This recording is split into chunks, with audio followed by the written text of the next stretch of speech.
Well, you may run on for a long time. Run on for a long time. Run on for a long time. Sooner or later, gotta cut you down. Sooner or later, gotta cut you down. Go tell that long-tongued liar. Tell that midnight rider. Tell the gambler, the rambler, the backbiter. Tell him dynamite's gonna cut him down.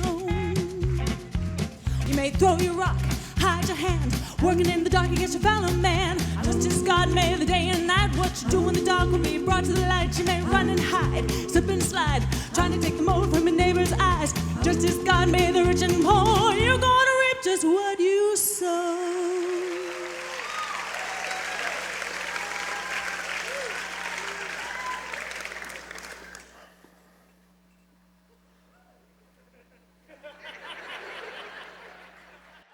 As I stand here tonight in hopes of sharing with you the initial stage of my prodigal journey, I am reminded of the first time I was ever punched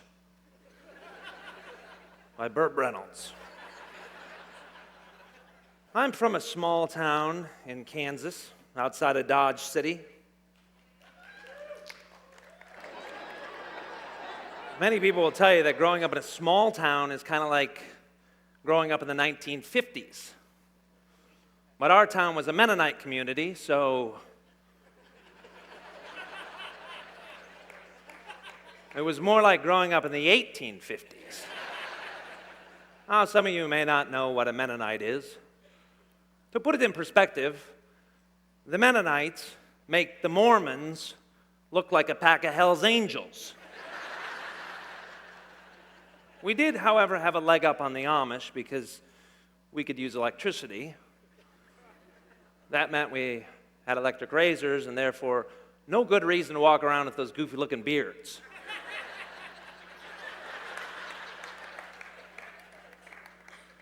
There's this great quote by Mark Twain that says, "When I was a boy of 14, my father was so ignorant I could hardly stand to have the old man around. But when I got to be 21, I was astonished at how much he had learned in 7 years." That's a polite way of saying that the older you get, the smarter your dad gets. My father was a preacher in the Mennonite Brethren Church, and much like Mark Twain, growing up, I thought he was clueless. Reverend Gene White, a devoted husband, a loving father, a man who was prepared to preach the word in season and out of season, a man who loved to laugh but couldn't tell a joke to save his life. Didn't stop him from trying, though. I mean, he'd come to me and he'd say, "David, I've been working on a knock-knock joke so I can better relate to the younger folks in the church." And I'd say, "Well, that's great, Dad. Okay. Well, here it goes. You say knock-knock." "No, Dad, that's not how it works. I mean, if you're telling the joke, you have to start it off."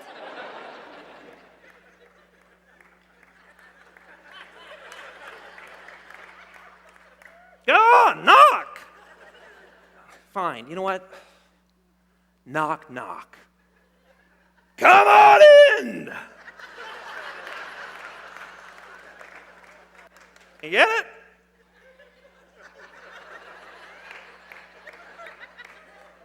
"No, Dad, I don't get it. That's not how it works. You're supposed to say who's there." "Well, why would I say who's there? I know who you are.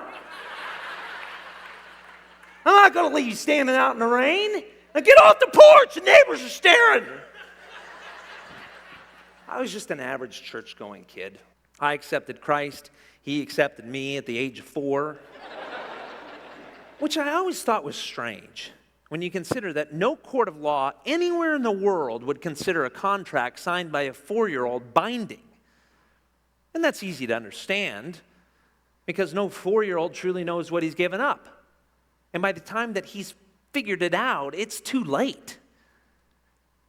I found myself having this recurring conversation with God quite a lot growing up. I'm sorry, I can't do what? Ever?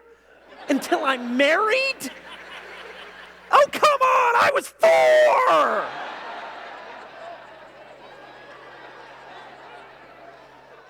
Growing up, my dad thought it would be a learning experience to work on a wheat farm. And what did I learn? Well, not to work on a wheat farm, for one thing. I mean, don't get me wrong. I mean, I love farmers. I mean, ever since I was this big, my dad would always say, David, farmers are the backbone of America. And there is something pure and healthy about working outside under the sun. I just wanted to respond, yeah, Dad, but you know what? Sometimes it isn't sunny. Sometimes it's raining. Sometimes it's windy, and most of the time it's just this mind-numbingly boring.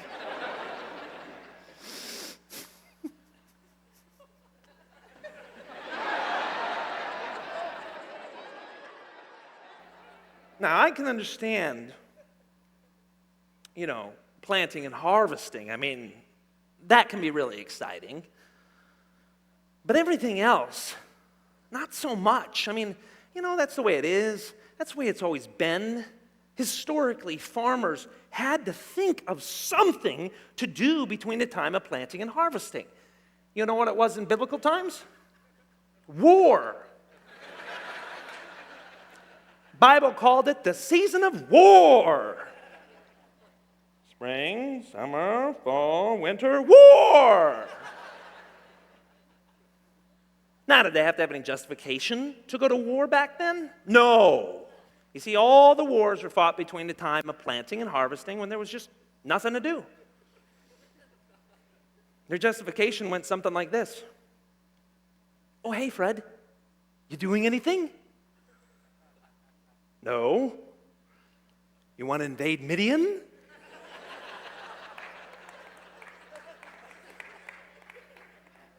Okay. And that constituted all the moral and ethical debate about war in the Old Testament. Fortunately, we live in a different era. Not that my father would have let me become a full-time farmer anyway. I mean, he had plans for me, big plans. I was supposed to become an evangelist. But first, I was supposed to go to Moody Bible Institute in Chicago, Illinois, a great school that had trained generations of preachers and church leaders, just like my father was. But to my dad, it was more than a place of just higher learning. It was the ultimate dating service. My father met my mother there. My brother met his wife there. My sister met her husband there. And I would have to do the same because when you come from a small town in Kansas, there aren't many options. You always hear these cheesy couples in big cities saying things like, imagine, honey, out of the 3 million women in this city, I found you.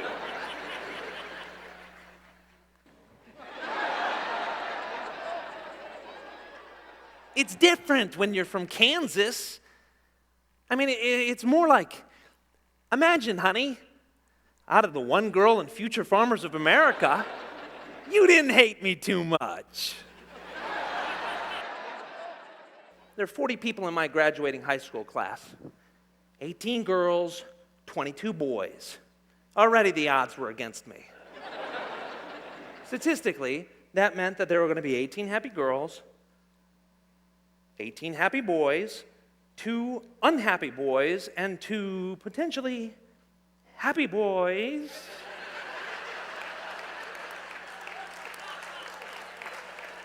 So that left me with 18 realistic candidates.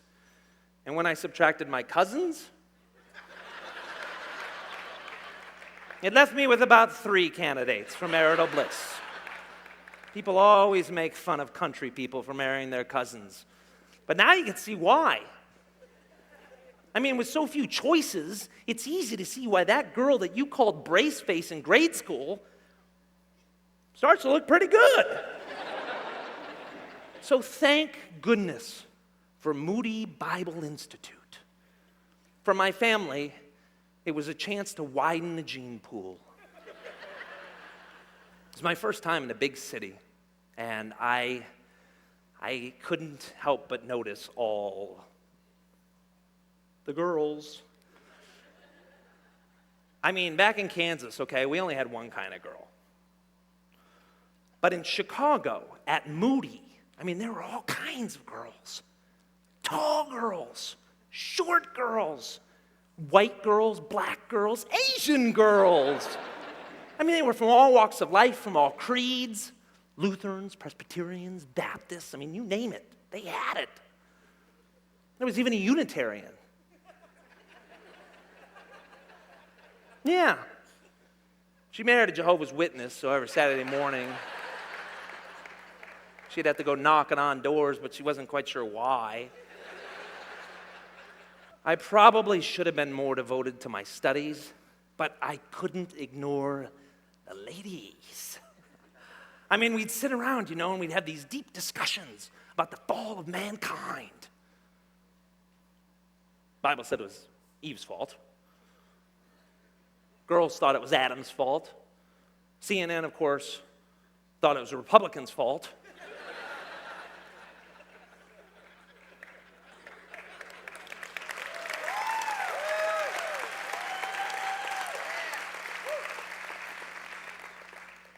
But even with all the ladies, Moody wasn't for me. I mean, I wanted to make my family proud, by carrying on the family legacy. But I didn't want to go into the ministry. To be honest, I was completely turned off to it. The only thing that I wanted to do was to go into the entertainment industry. And I have no idea where that came from. Moody isn't what you call drama-friendly. There's no movies, there's no plays, nothing. In all fairness, they had a mime troupe. Yes, a mime troupe.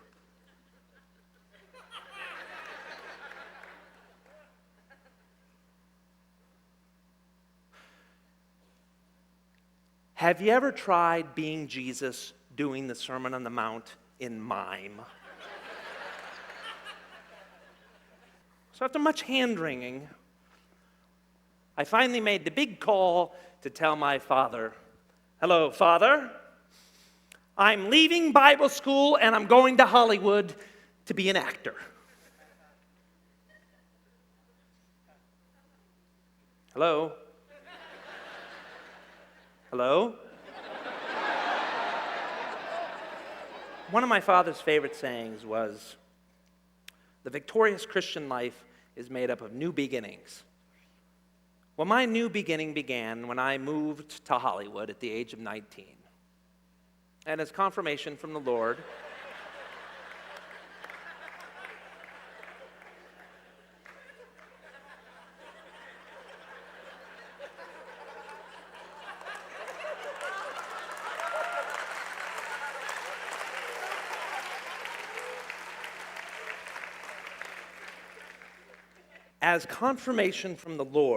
that I had done the right thing, I found work immediately on a television sitcom. No joke, I actually landed a recurring role on a top 10 television show less than 6 months after being there. A show called Evening Shade with Burt Reynolds. I was on the show for close to 4 years, and they'd have all these guest spots like Charles Nelson Riley, Lonnie Anderson, football legend Terry Bradshaw, Dom DeLuise, John Ritter, even two-time Academy Award winner Hilary Swank.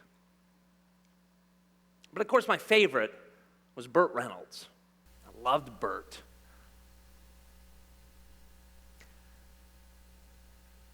I'm kind of embarrassed to admit this, but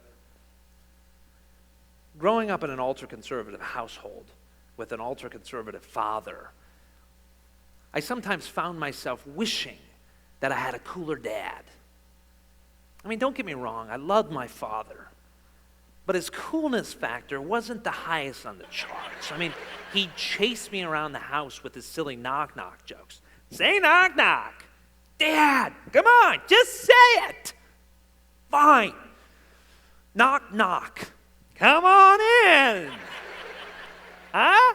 Come on in. Get it? So what I found in Hollywood was kind of a new dad, Burt Reynolds. Can you imagine growing up as Burt Reynolds' son, driving around in a Trans Am, being chased by Smokies? Burt had it all. I know it's hard for young people to think about this and to realize this, but he had fame, popularity. At one point in time, he was the highest paid movie star in the world. I was living the dream those first few years in Hollywood. Before the shows, Burt would often introduce me to the studio audience as his discovery. Sometimes he'd even call me like a son. Can you imagine that? I mean, at the height of Burt Reynolds' fame, him putting his arm around you and calling you like a son. I mean, I love my real dad, don't get me wrong. But Burt Reynolds, I mean, that's a role model. One of my father's other favorite sayings was, bad company corrupts good morals. But young people don't want to listen to instruction because they think they know everything. I'd reply, yeah, Dad. Basically saying, I know what I'm doing! Gosh! One day I made a terrible mistake.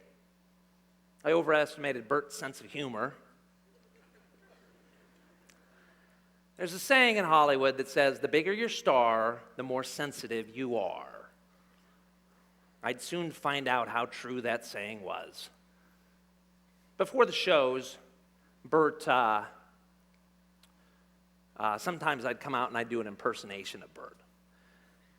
And on this particular episode, I was going to do an impersonation, and I asked Burt, I said, hey, Burt, would it be okay, if I put some pillows under my stomach?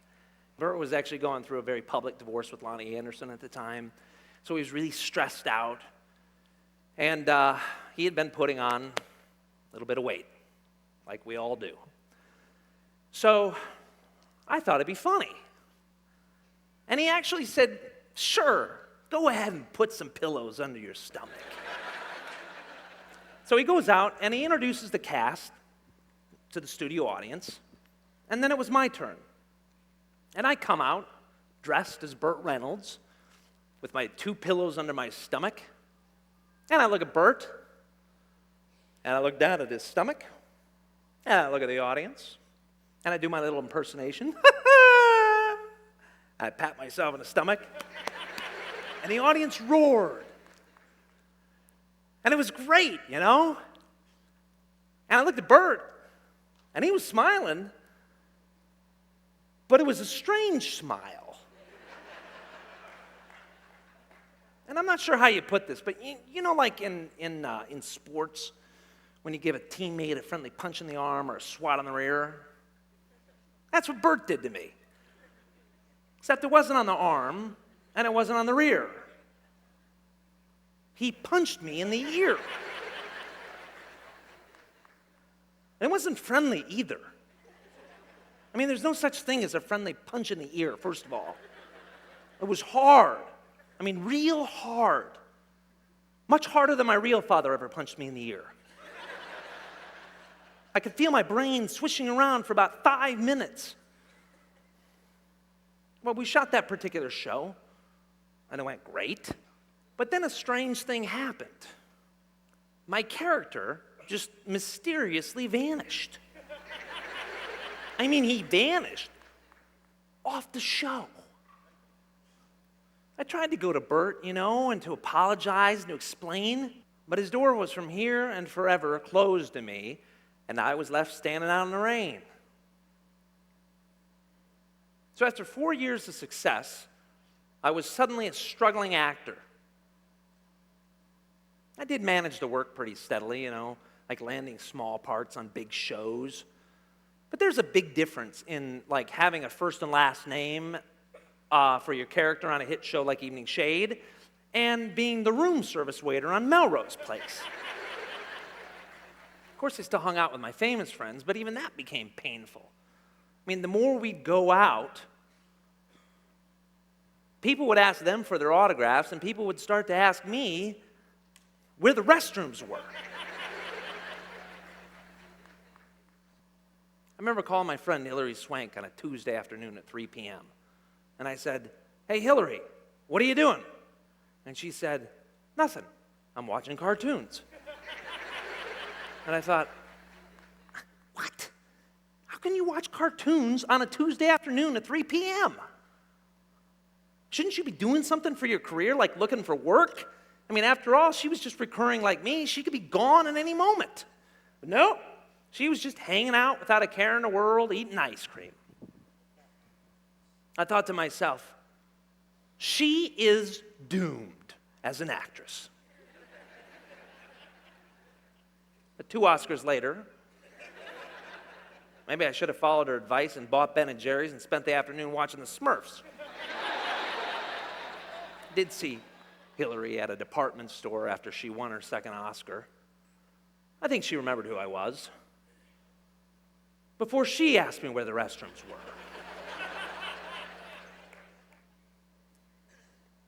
I was broke. My career crept to a halt. But you know what the Bible says? The Lord will provide. But what are you supposed to do in the meantime? I was going to a Bible study at the time, but to be honest, my heart really wasn't into it. I mean, the more I looked at my friends who were working steadily, making blockbuster films, winning Academy Awards, the more frustrated I became. I wanted to work steadily. I wanted to make blockbuster films. I wanted to win Academy Awards. What about me, Lord? I didn't do anything wrong. I moved to Los Angeles because I thought I was supposed to use my gifts and my talents. So what happened?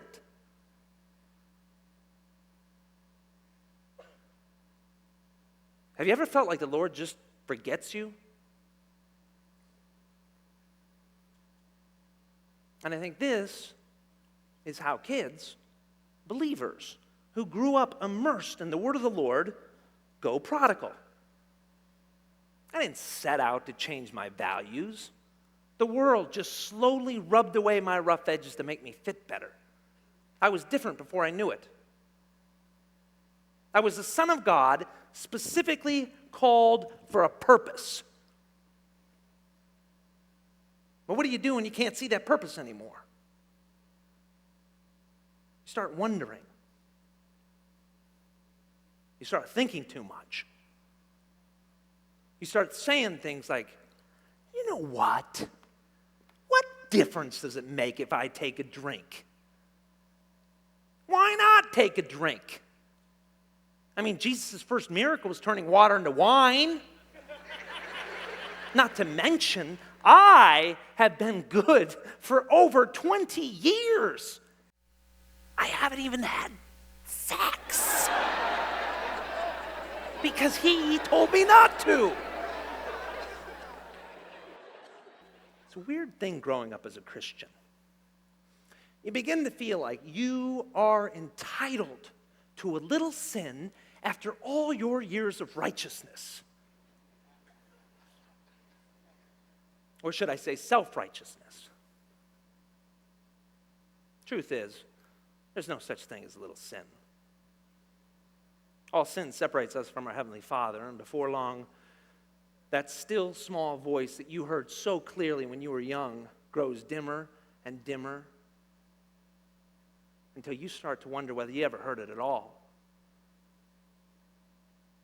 That's what happened to me. I wondered if God even knew what he was doing, if he even had a clue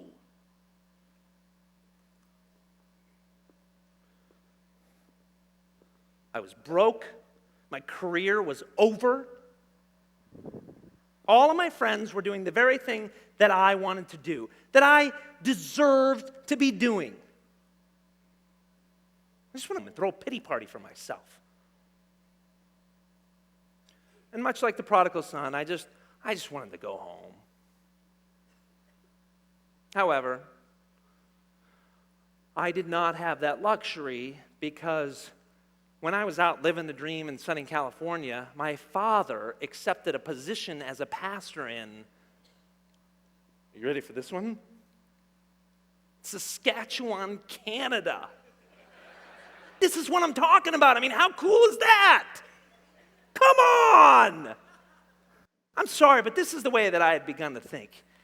Is this what serving the Lord for a lifetime will get you? Canada? No offense to any Canadians out there, but I'm sorry. There is no way that you can interpret being shipped off to Saskatchewan as a success. Unless maybe you started off in the Yukon after an internship in the Russian gulag. It was one thing for me to fail, okay? I got that. I had done some things. But my dad?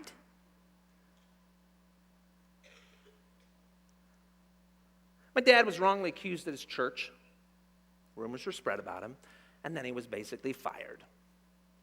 My dad, who had lived and breathed the gospel 24/7. Does that seem fair to you? Another great plan, God! And here's how crazy my dad was. He didn't even consider it a failure. To him, God was just moving him to a new place to talk to people about Jesus and practice his knock-knock jokes.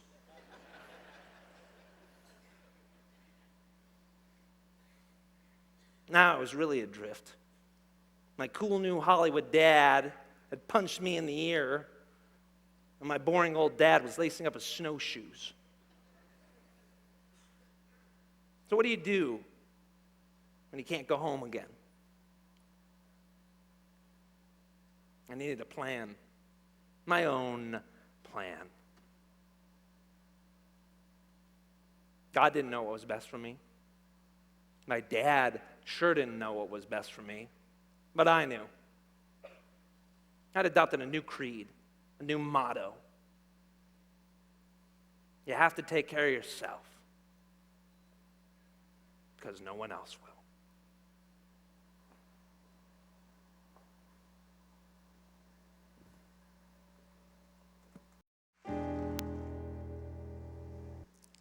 You may run on for a long time.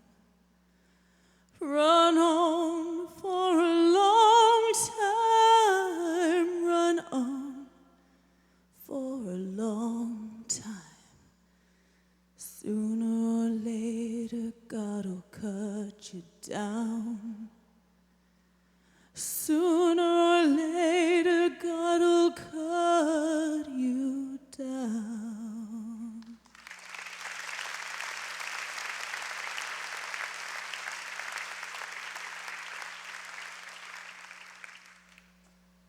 The first time I ever went to jail,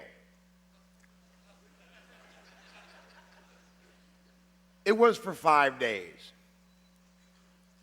And in this time, I learned a very valuable lesson about the way men and women relate to one another.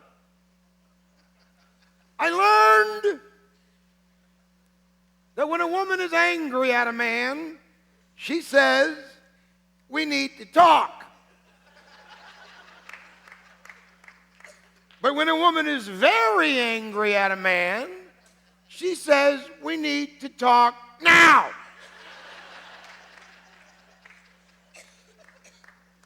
But when a woman is absolutely furious with her man, she says, "Your Honor,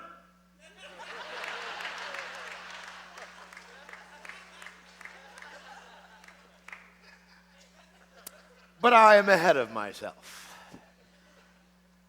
My story continues with me sitting on the couch in my living room watching television. You understand? I was watching television. I was happy. I had the couch, the TV, and the remote.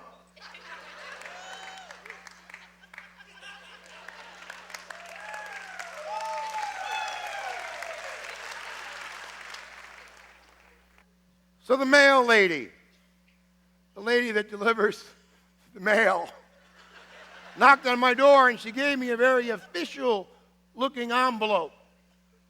And she said that I had to sign for it. It's never good news when you have to sign for it. You could get a check for $1 million from the state lottery and it's just crammed in there with the light bill. But if you owe $1.20 to the library for an overdue book, you got to sign for it.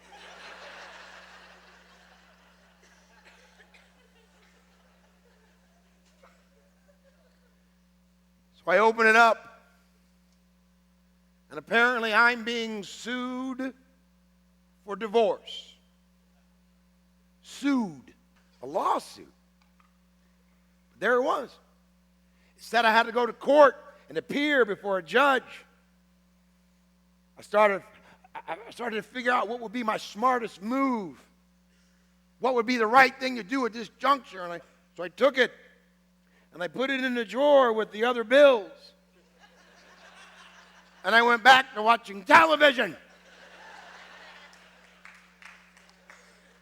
And I shouldn't have done that. Because about 6 weeks later, a police officer, a cop, he comes knocking at my door.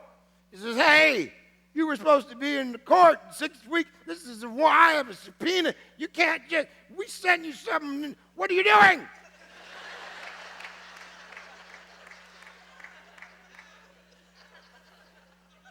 And I said, I was watching television.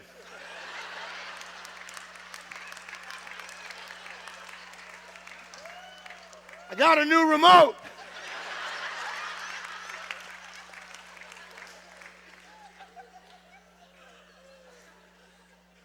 He was a man, he understood.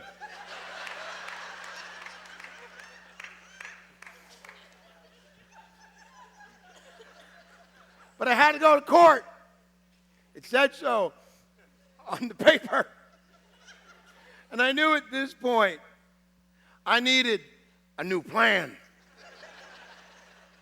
I figured I would drive to Tampa, Florida, sign the papers, come back, be home by second half kickoff. Good plan. So I get on I-4 from Orlando, traveling westbound to Tampa, Florida. I'm in a hurry because I'm late, apparently about 2 months late.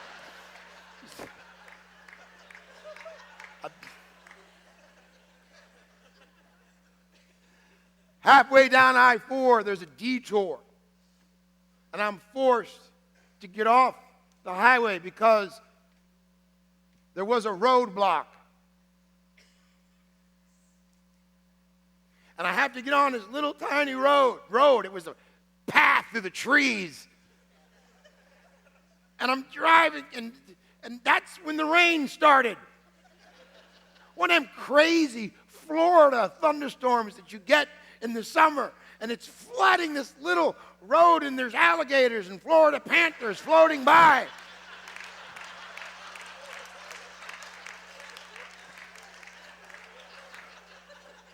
And they're looking at me with this odd expression, you know, like, we have to be here.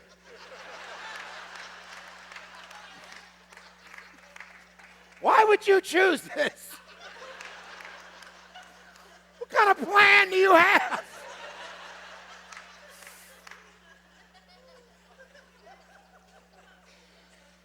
So it's right here on this little road in the land that time forgot that I get a flat tire.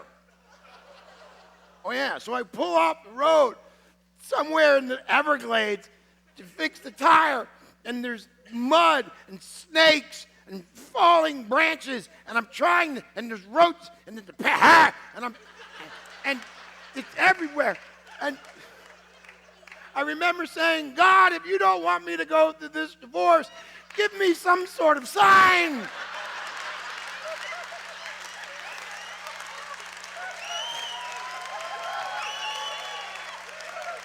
I should probably point out that oftentimes when people tell you that they found themselves in the presence of the Lord, that they feel an overwhelming sense of calm and peace. Not me.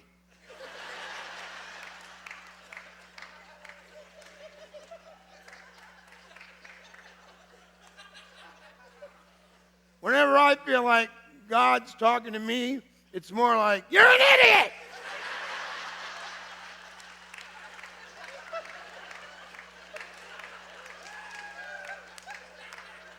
What? But I couldn't hear him. Because you see, I had a plan. So I'm going down the highway all the way to Tampa, Florida. I have to go to downtown Tampa because that's where they put the courthouses, downtown, with all those blasted one-way roads. You're already stressed out that you have to go to court. Now you're dealing with the one-way roads. You're like, oh, there it is, but I can't stop. So you have to circle back around, and now you're just on the other side, and I still can't stop. It's right there. So I had to make a left into St. Petersburg, backtrack through Miami. And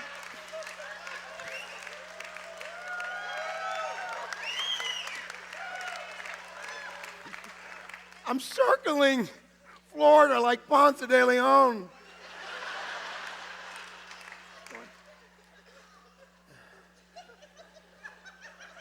And I'm about to run out of gas. So I just said, forget it. I parked my car in front of one of those green garbage dumpsters. And I start walking up to the courtroom. And I got so much water in my shoes. It feels like I'm stepping on hamsters.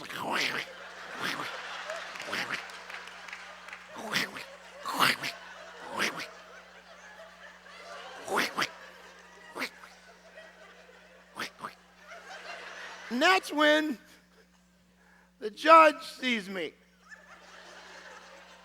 And he looked like Buddha.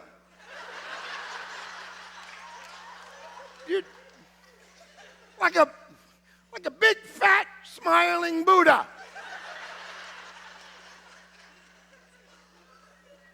And he gets pissy with me. Buddha gets pissy. He said, young man, where were you? You were supposed to be in this courtroom almost 3 months ago. I had to send an officer of the law. You had a responsibility to your wife and the state of Florida. Where were you? What do you have to say to yourself? I said, listen here to me, you big, happy, smiling Buddha. I never asked to come to this place in the beginning. I was home. I was watching television.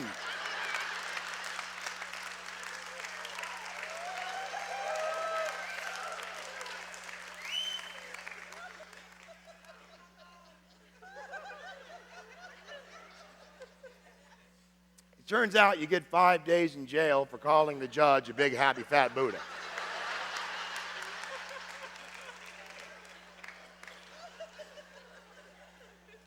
And take it from me, you do not want to go to jail for cursing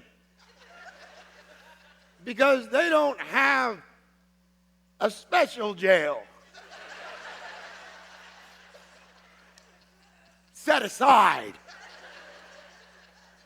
for potty mouths.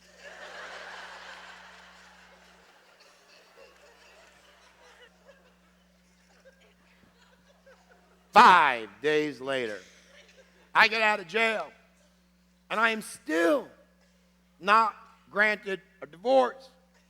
But I was given a $748 parking ticket,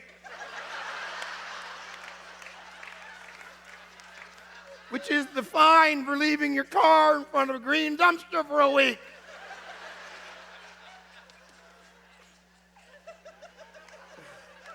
And I still had to get back on I-4 and travel eastbound back to Orlando. And I guess it was during this car ride when I realized things were not going according to plan. And I thought to myself, I need a new plan. And that is when it finally hit me. My plans suck.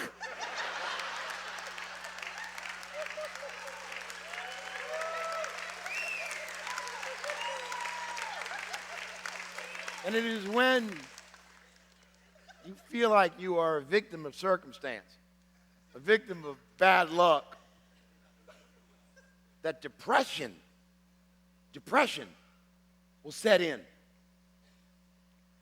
Most people will tell you that depression slowly crept into their lives. They didn't even know it was happening. And suddenly they were in the middle of it. They didn't know how they got there. Not me. I woke up one morning, depression was sitting on my chest like a 2,000-pound gorilla. How you doing?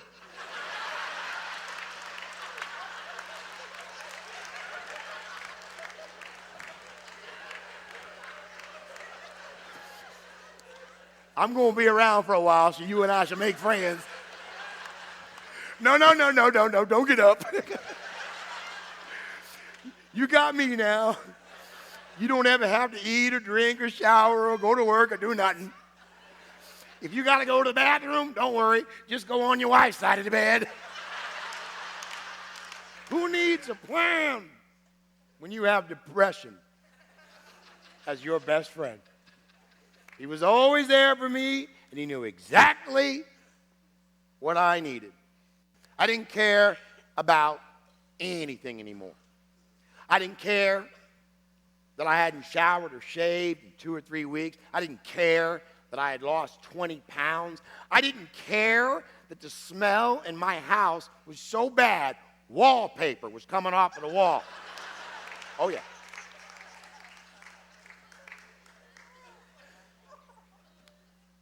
And best of all, ladies and gentlemen, depression promised me that he would never, ever leave me. My neighbor, his name is Kirk. Kirk comes over to my house one day because he said he heard strange noises coming from the inside of my house. It wasn't me. It wasn't me that he heard.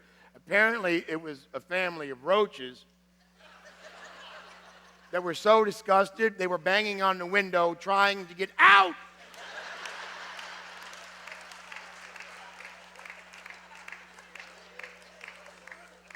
Kirk opens the door, and the roaches come out going, "My eyes are burning."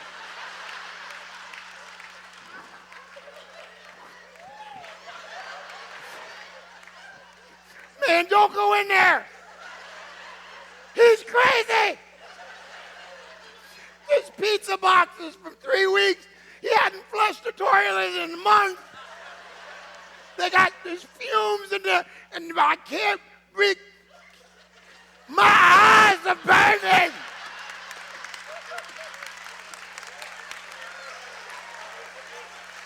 Kirk looks at me and he says, "What are you doing?" And I said, "I'm watching television."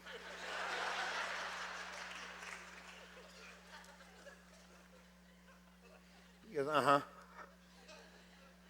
He goes, "Well, look, my wife and I want to invite you over for dinner. So if you ever get some time to scrape this filth off of your body,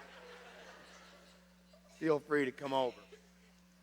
I went to Kirk's house, ladies and gentlemen, and I will confess, it did feel weird that I left depression at home. I felt naked without him. I didn't know how to move.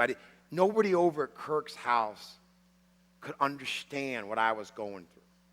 They were all happy and laughing, and they had, electricity.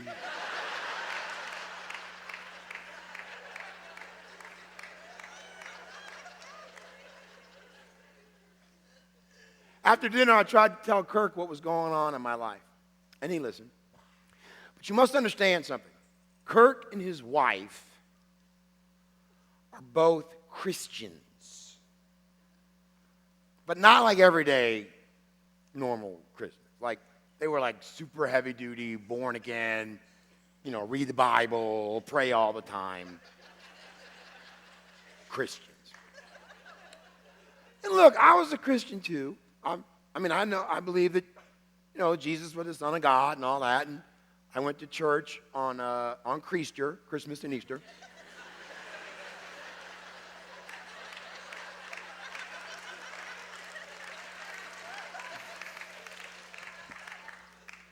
And all I ever really knew about the Bible was, Adam and Eve, and then a flood, and then Jesus, and the end.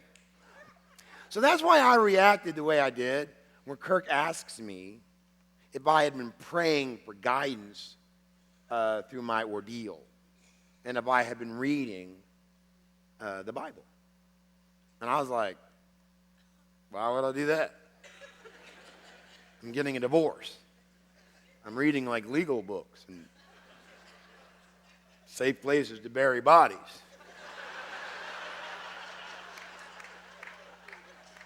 Actually, I didn't really say that. What I said was, oh, sure I am. But inside, I was like, you're kind of giving me the creeps, pal. All of this validation started getting me riled up.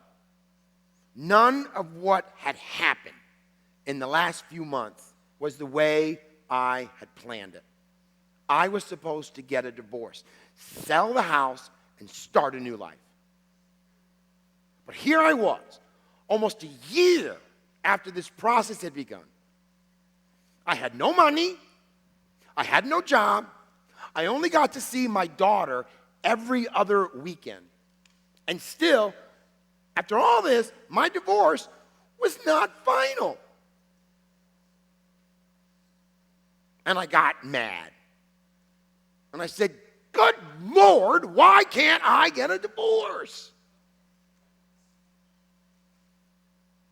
And in this moment of frustration, where I yelled out, I'm going to tell you something, that of all the things that I'm going to talk about tonight, this is the most hardest. This is the most difficult for me, because I know the way it's going to sound. I know how I would feel if somebody told me what I'm about to tell you. I asked, why can't I get a divorce? And I got an answer. And the answer was, because I don't want you to. There was no dove.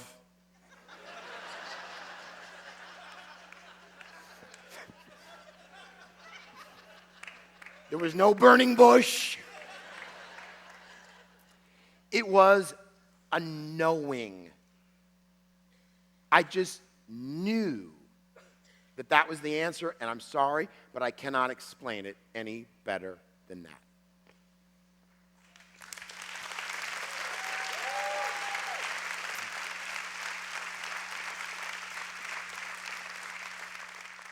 Don't get a divorce. That's just great. Not getting a divorce was not part of the plan. Now I had to make a whole new plan. And I had no idea where to start. I tell Kirk, my friend Kirk, he's still standing there, I go, I'm not going to get a divorce. And he asks, why? And I said, well, because God just told me not to. And I don't know a lot about religion, But I think if you believe God himself told you to do something and you don't listen, well, let me put it this way. They don't have a special hell set aside for idiots. I told my friend Kirk I didn't know how I was going to save my marriage. And Kirk said to me, you know, Christians knock me out. This guy goes to me, well, you probably can't. I'm like, thanks.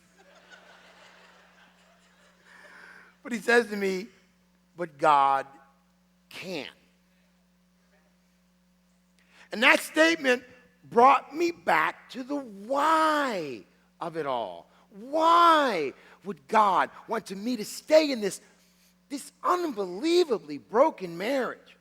I could not find one redeeming quality that was worth God's time to save. And how was I going to save my marriage? Exactly how does that work? It doesn't seem fair to me that God asks us to do things and then leaves us to hang out to dry. You know, great, you put me on this journey, but you don't give me a map. I was no better off than I was 4 months ago when I was on I-4, stuck in the middle of a thunderstorm. At least then, I knew where I was going. At least then, I had a plan.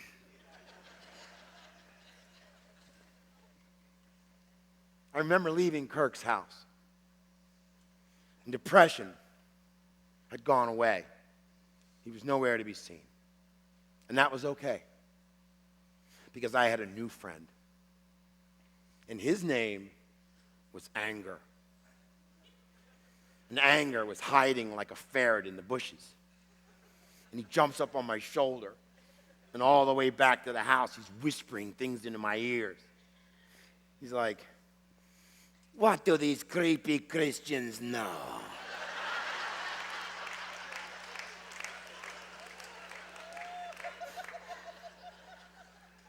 They can't help you. God is a million miles away. Right now, my friend, you need to do something immediately.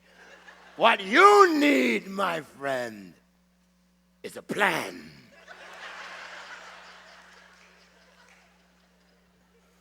I opened up the front door to my house,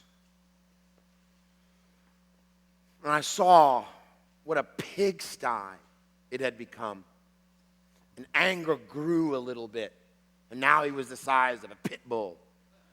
And he jumped down off of my shoulders. He was right. I needed a plan. Anger is a great motivator. Anger put a broom and a sponge in my hand.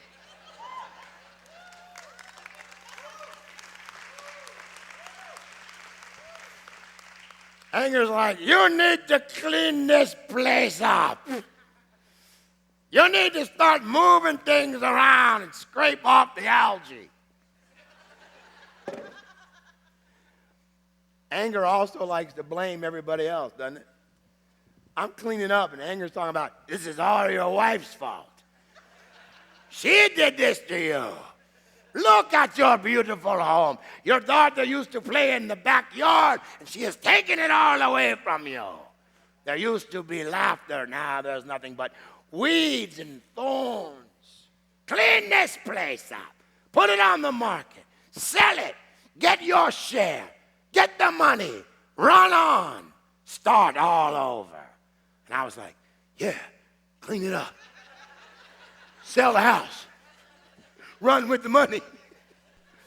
And the more I started to clean, the more focused I was becoming. My new friend, anger, grew and grew till he became like rage. And rage was a fire-breathing dragon. Rage gave me a better plan. Why should I sell the house? I'll just burn it to the ground. Yeah, that's right. Why should I split any of this money? So I go out in the garage. I'm in my underwear. Very weird. And I get cans of gasoline, and I start throwing gas on the walls and the couch. I'm throwing gas. I go into the guest bathroom, and I throw gas on the guest towels. You know, the ones you're never allowed to use, even if you're a guest. And I'm throwing stuff everywhere, and I'm crazy, and the rage is going, do it, do it. By the way, I did hear the phone ringing.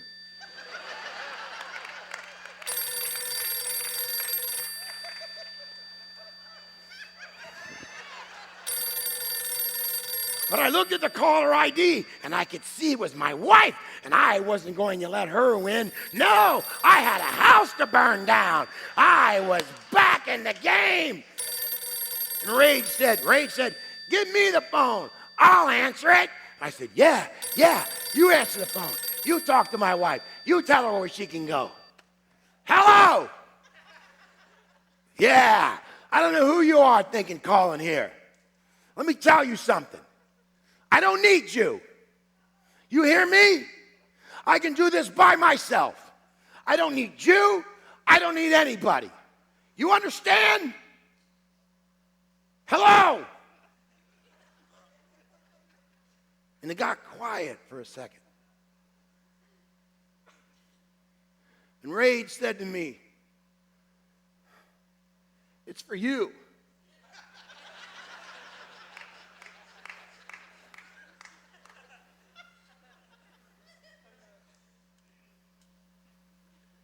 Hello?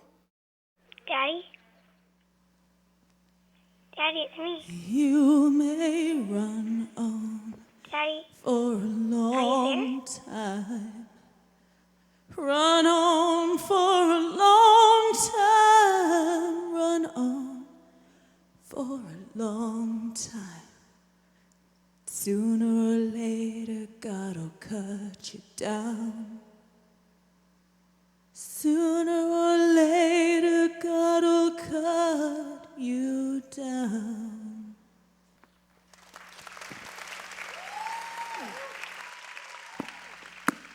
Well, hope I don't bring down the mood.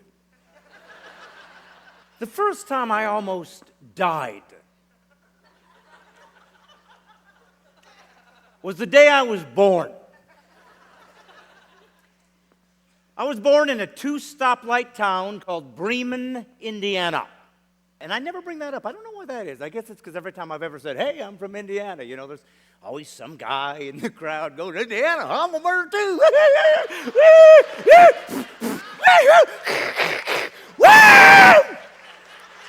You know.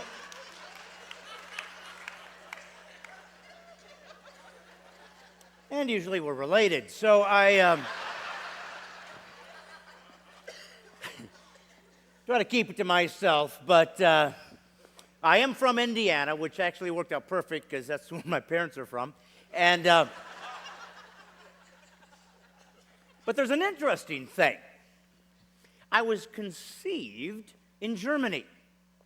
My dad was in the army, and he was stationed in Germany. He was there, and my mom went to visit him. And being a couple country kids from Indiana, they couldn't find anything to do in Germany.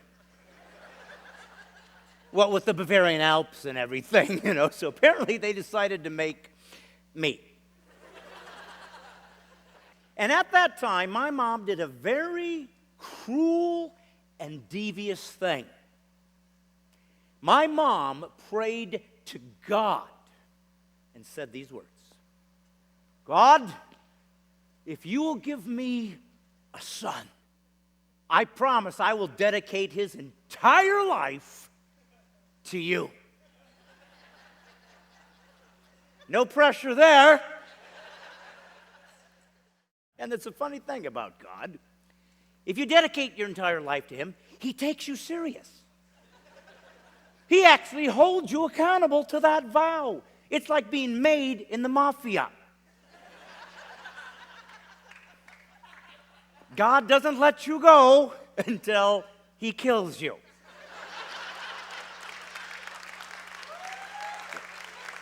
And apparently I wasn't quite ready for this commitment because I was a breech baby, face down, feet first. Apparently my heels were dug into my mom's uterus and I was hanging on to that umbilical cord like a stinking tow rope because I wasn't quite ready to start my ministry.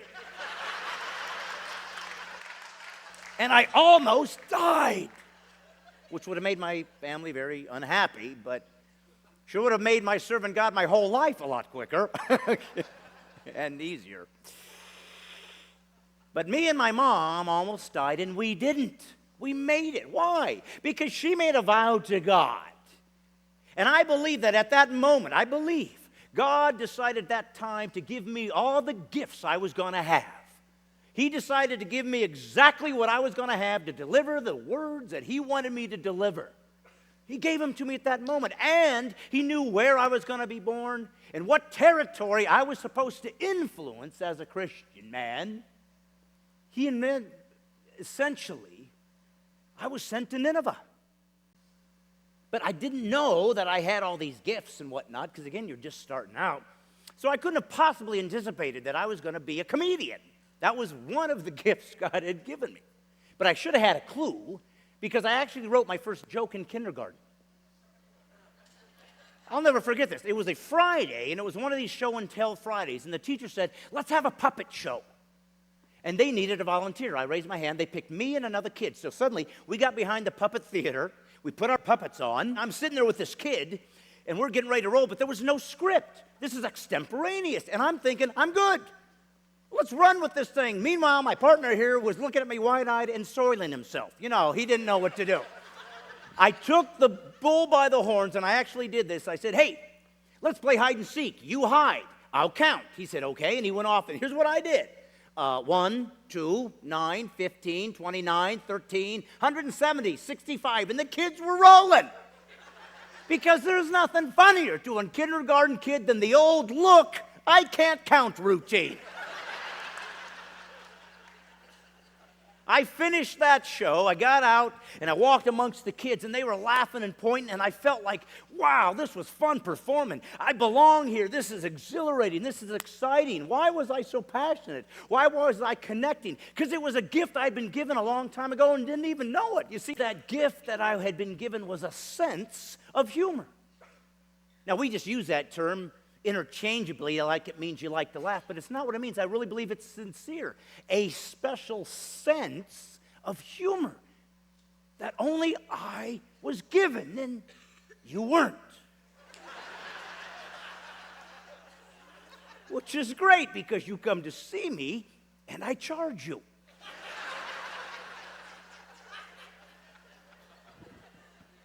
But here's the interesting thing about God's gift.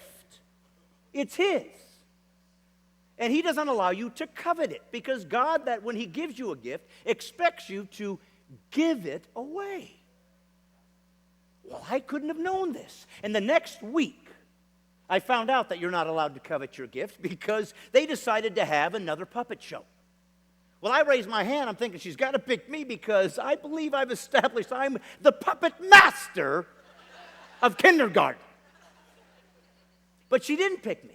She picked 2 other kids. I remember this, literally sitting back, crossing my arms, all smug and thinking, I can't wait to see what they're going to bring, because I believe I've raised the bar in this class when it comes to puppetry. And yet, I sat back in horror and actually watched this happen. Hey, let's play hide and seek. I'll count. 1, 2, 9, 15, 37, 22. Kids are rolling, and I'm going, hey, that's my bit. I wrote my first joke at 6 years old and had it ripped off a week later. Welcome to show business.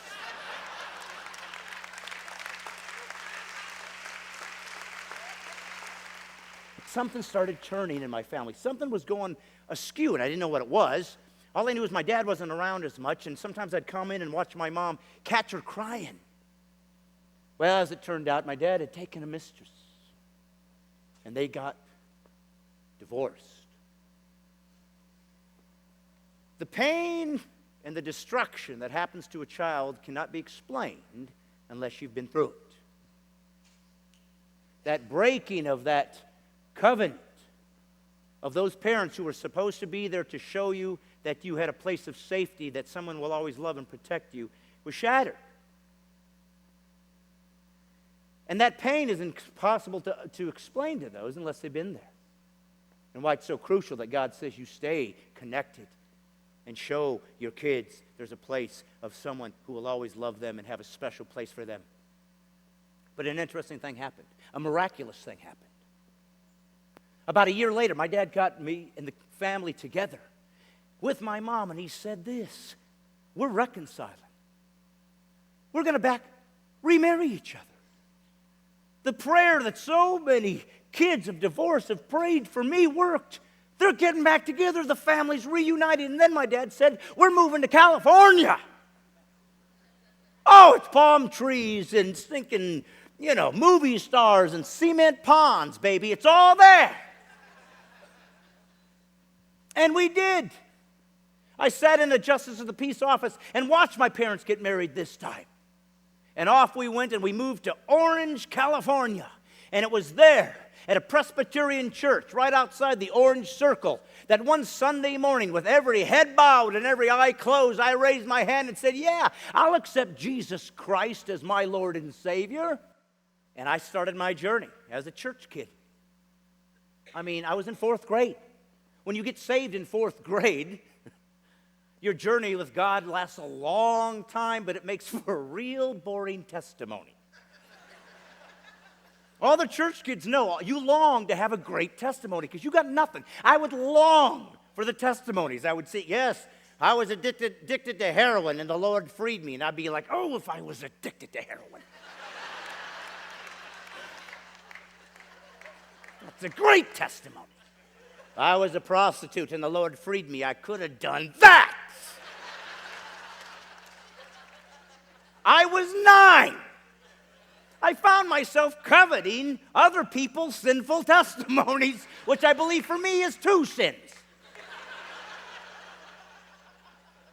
At 9 years old, you have to embellish your testimony to sound like you fit in. Yes, I used to have difficulty with long division. And the Lord freed me from my mathematical shackles. Yes, I had a hard time riding anything but a girl's bike. And the Lord healed me of my gross motor skills delay. Because see, when I was growing up, they had a thing called a boy's bike and a girl's bike. I don't know if they still do that. Of course, then again, when I was growing up, they had a thing called a boy and a girl. I know. If they don't still do the boys' bike and girls' bike, I don't know, kids. Let me explain what it is. It's really not that different. A girl's bike is a normal bike, but it has a big slot right out of the middle, so you could slide right in. And you could drive anywhere you want to go, and if you ever had to, you could just hop right down. Boys' bike was just like a girl's bike, except it had an iron bar.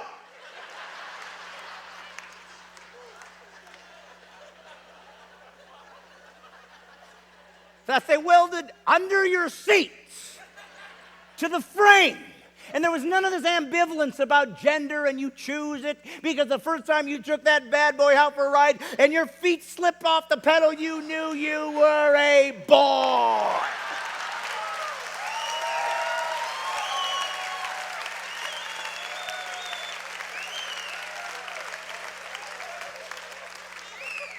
Because you would land right on your it's a church group. I don't want to on your loins. That's in the Bible. I'd land on my loins.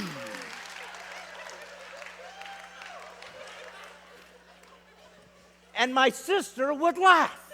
She was so smug, my sister. Oh, it can't hurt so bad. It can't hurt so bad. It just feels like when we get hit in the chest. Yeah, it's just like when girls get hit in the chest. It's exactly like if girls get hit in the chest. No. No, it's not like getting hit in a gland at all. It's an organ. You want to feel it, ladies? It's easy. Take your eyeballs, pull them out, hang them here, do this. That's what I'm talking about.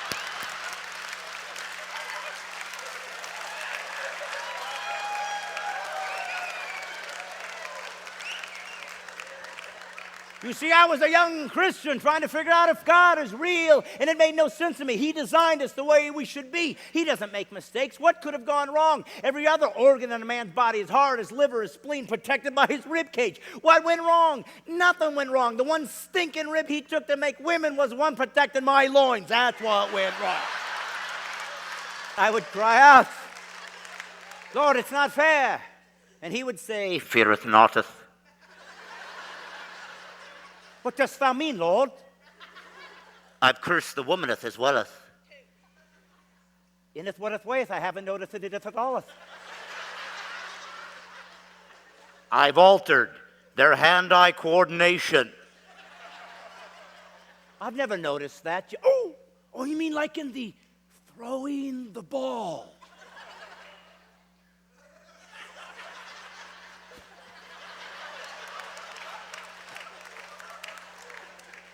No, but that is funny.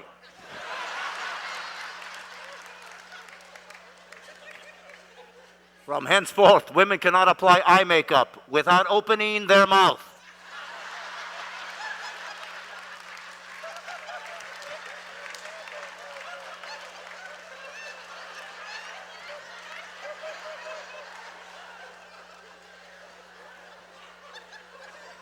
But I was in California and things were good and normal.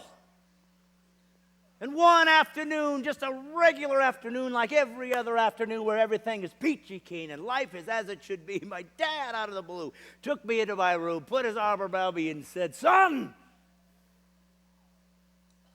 I'm leaving. And once again, everything that you held dear, that gave you a sense that you were okay, was shattered. That time my mom decided to take my brothers and my sister and move back to Indiana. And now not only was my family broken, but now we're 2,000 miles apart. And if I wanted to go visit my family, and I did, I have to leave my dad. And there's the pain and the ache of leaving my dad. I want you to be with me. We should be together. And I hate this, and I feel so bad for you. But I got to go see them, and I'd see them, and I'd be so happy to be with my family. But then I got to leave them, and so that scab was ripped open again. It's constant pain and torture. The hell that you've been placed into by your parents' decision never ends.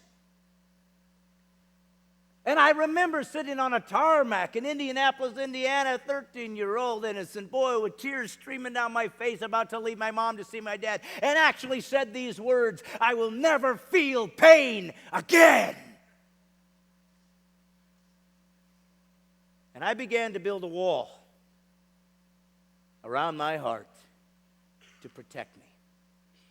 And you know what? It worked.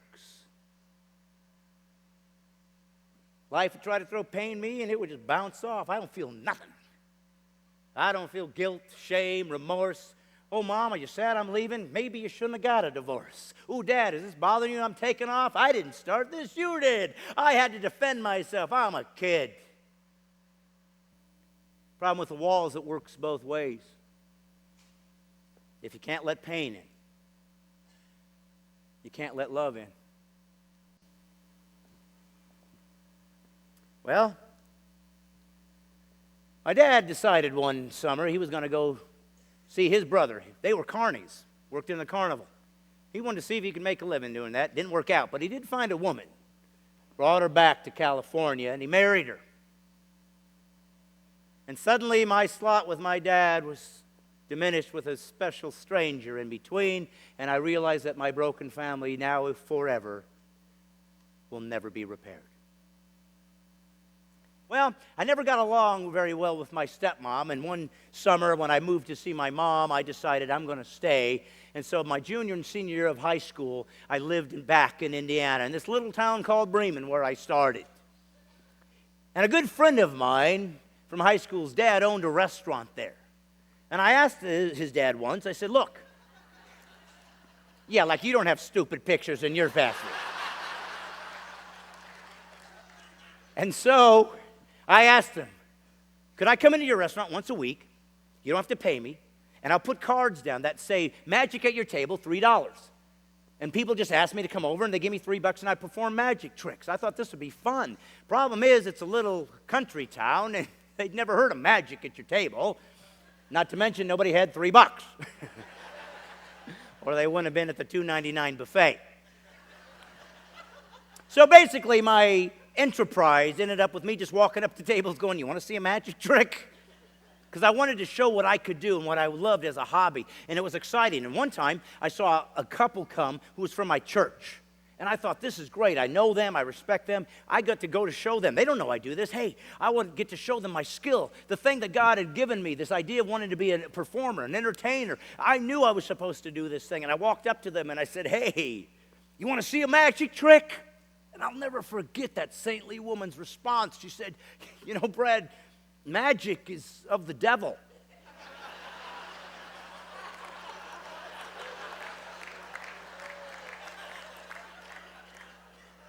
I wasn't prepared for that response. I was going to show my people that I could do things nobody had ever thought you could do, stuff that you're not supposed to be able to do as a Christian. This was going to be my life. Oh, yes, nothing says Jesus like lighter fluid.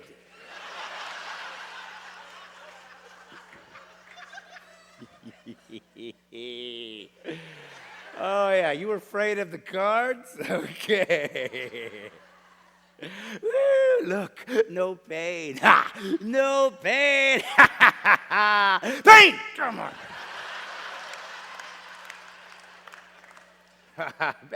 But fear not. You're supposed to say, don't eat the bud.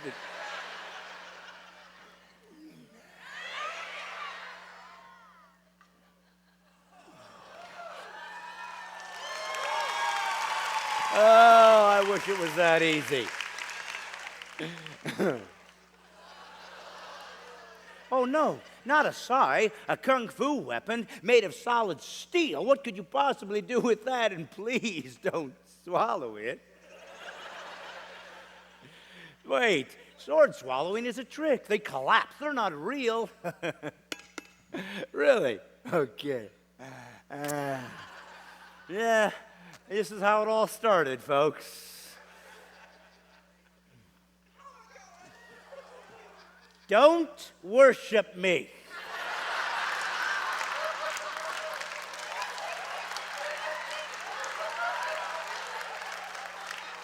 I'm just a man.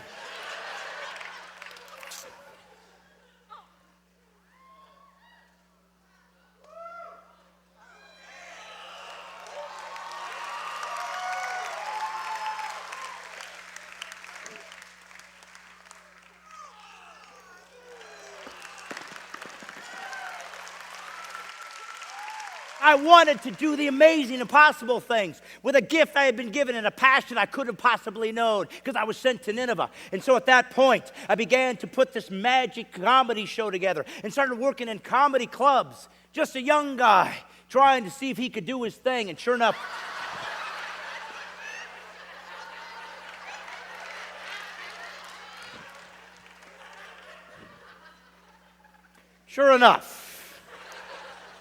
I began to work comedy clubs. And because of this crazy act that I'd put together, culminating in a thing called nose floss, where I'd suck string up my nose and pull it out of my mouth. I ended up on MTV Half Hour Comedy Hour and Showtime Comedy Club Network and Comedy on the Road and Evening at the Improv. And then as I began to do more and more of that, and I love this thing, this entertaining thing, I decided I don't even want to do magic now. I love this comedy thing. I love communicating these ideas. And suddenly I was a full-fledged monological comedy.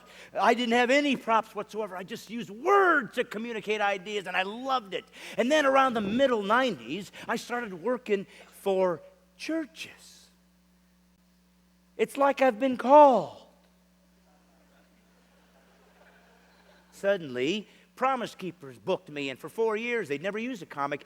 I was their comedian, and hundreds and thousands of men had seen me and became fans and didn't know comedy could look like this. And then something amazing happened. New Yorker magazine, one of the most influential there ever was, did a 10-page profile about me, and they had the audacity to call me God's comic.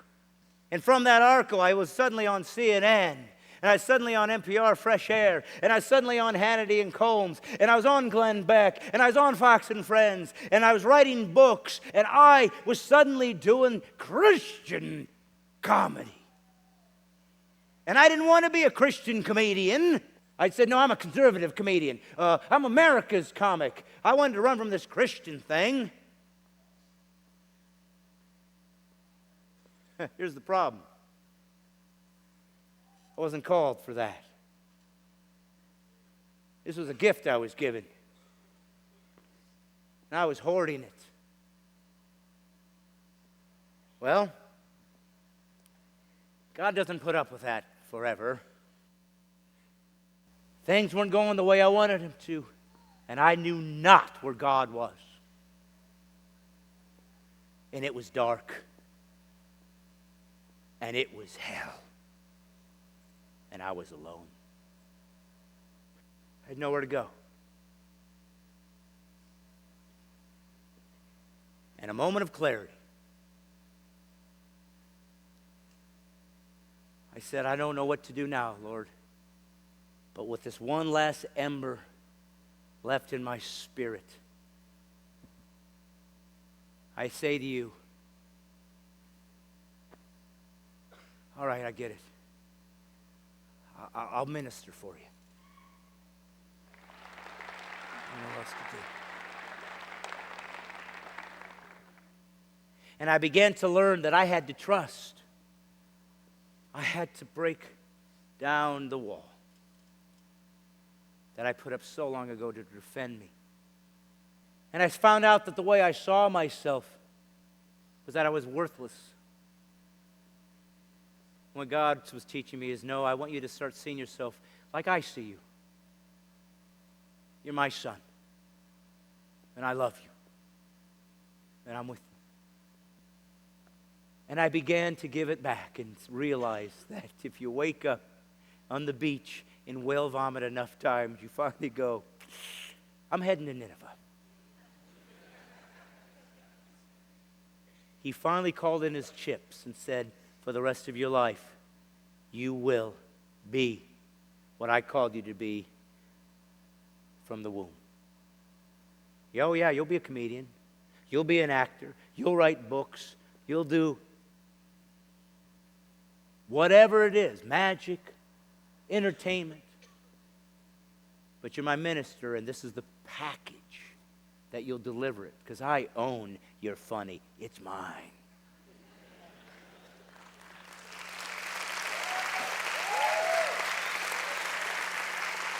You see, I learned that when you don't know where God is, when you wonder, where did you go? God didn't leave. You did. See, God says, I'm the same yesterday, today, and forever. I never leave home. When I feel distant, you walked away. You have to understand, God doesn't chase you. He calls you. You have to come home. God said, I call you to ask, then you'll receive. I call you to seek, you'll find. I call you To knock. Knock, knock. Remember that joke that my dad used to always tell? Turns out he was right. I just couldn't hear him. I didn't get it because I thought he was so unhip, so uncool. But he was right. All I had to do was knock. Go first and knock. And God would answer with arms wide open and a big smile on his face. Come on in.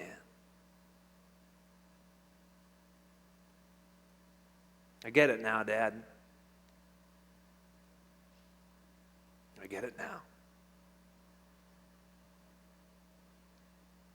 I cried out to you. When I was in the dark place, I knew you were there. I'd reach out and you'd move away. How would you toy with me? He said, son, that was my spirit. It was me.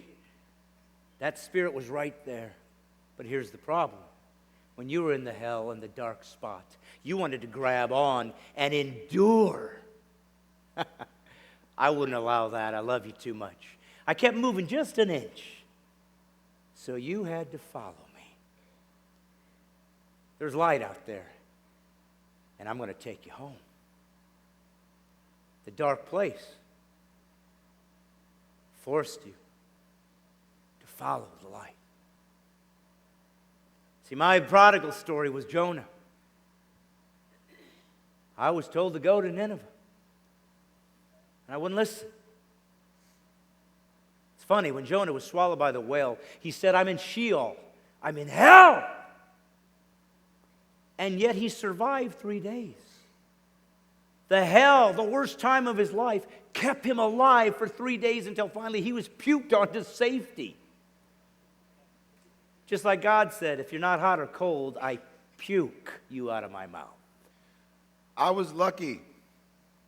Of course, I didn't see it then, but all this junk that was happening to me in my life brought me to my knees. And then I could see that God did have a plan, and He was willing, He wanted to help me. And I finally listened, and I'm glad I did, because if not, I would have shortchanged myself. There were places in my marriage I would not have been able to go, relationships that I would not have been able to fully explore, and new people that came into my life that I would have never, ever had a chance to meet.